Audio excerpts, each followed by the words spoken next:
What utensils are required for kosher food traditions? Have you ever wondered what utensils you need to follow kosher food traditions?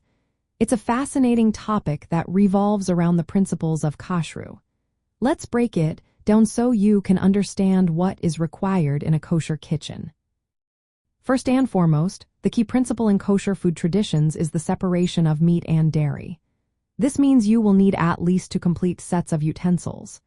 One set is for meat, known as fleshig, and the other is for dairy, referred to as milkig.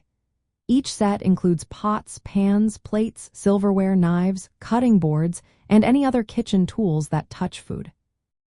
In addition to these two sets, many kosher kitchens also include a third category for neutral foods, called pareve. These are foods like fruits, vegetables, and baked goods that do not contain meat or dairy. Ideally, you should keep utensils for pareve foods separate or manage them carefully to avoid any cross-contamination, especially when dealing with baked items. To help maintain this separation, many people color code or label their utensils. This makes it easy to identify which set belongs to meat and which belongs to dairy. It is also important to store these utensils in different cabinets. This separation extends to other kitchen items such as draining racks, dish sponges, dish towels, and even tablecloths, which should also be kept separate for meat and dairy use. When it comes to materials, some utensils can be koshered, which means they can be ritually purified to switch between meat and dairy use. This is usually limited to metal items.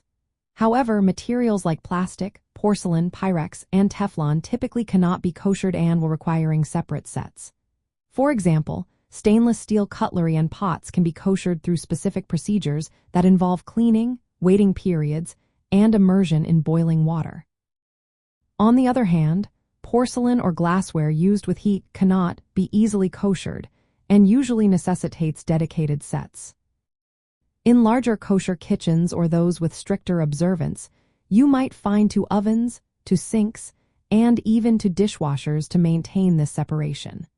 When koshering ovens or stovetops, thorough cleaning and heating to high temperatures are required to remove any absorbed non-kosher taste.